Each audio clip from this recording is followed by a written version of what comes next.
తాజాంశం చేస్తున్న CBI Guntur IDBI బ్యాంకులో భారీ కుంభకోణం వెలుగు చూసింది. రొయ్యల చెరువుల పేరుతో బినామీలు రుణాలు స్వాహా చేసిన ఉదంతం కలకలం సృష్టిస్తోంది.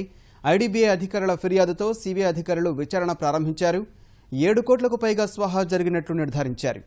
2010 జనవరి నుంచి 2012 మే మధ్య అక్రమ లావాదేవీలు సాగినట్టు గుర్తించారు. బినామీ రుణాల వ్యవహారంలో 40 మందిపై కేసు నమోదు చేశారు. బినామీ రుణాల మంజూరులో నాటి ఏజీఎం చంద్రశేఖర్ హస్తం ఉన్నట్లు గుర్తించారు. ఏజీఎం చంద్రశేఖర్తో పాటు బాపట్ల పాల వ్యాపారి మల్లికార్జునరావుపై కేసు నమోదు చేశారు.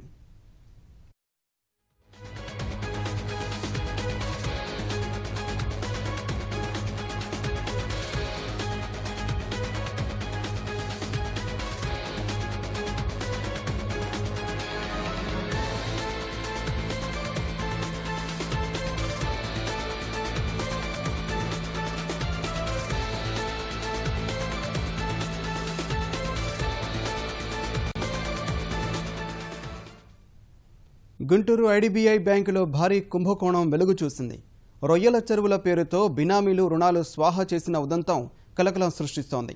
ఐడిబిఐ అధికారుల ఫిర్యాదుతో సిబిఐ అధికారులు విచారణ ప్రారంభించారు. 7 కోట్లకు పైగా స్వాహా జరిగినట్లు నిర్ధారించారు.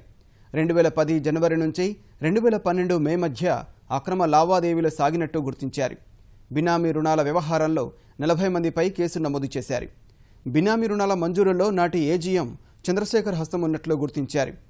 ఏజీఎం చంద్రశేఖర్తో పాటు బాపట్ల పాల వ్యాపారి మల్లికార్జునరావుపై కేసు నమోదు చేశారు.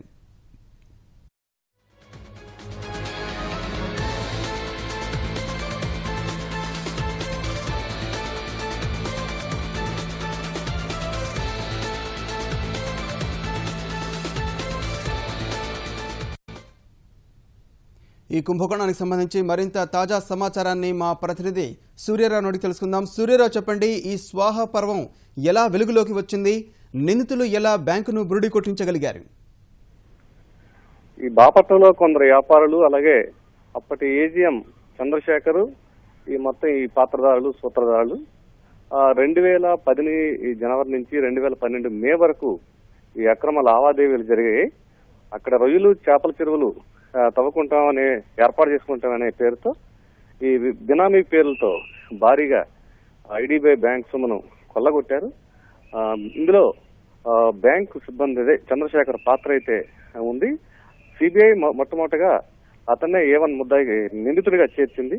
అలాగే బాపట్ల చెందిన మల్లికార్జునరావు అనే వ్యక్తిని కూడా A2గా చేర్చారు.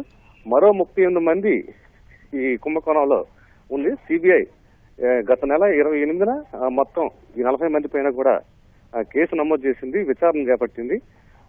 ఇప్పుడు ప్రస్తుతం ఉన్న బ్యాంకు అధికారులు ఈ మొత్తం ఈ రికవరీ వచ్చేటప్పటికి అక్కడ అసలు వాస్తవంగా రొయ్యలు, చేపల చెరువులు లేకపోవటం, అలాగే ఈ బినామీలు కూడా సొంత భూములు లేకపోవటం వంటి కారణాలతో గుర్తించారు.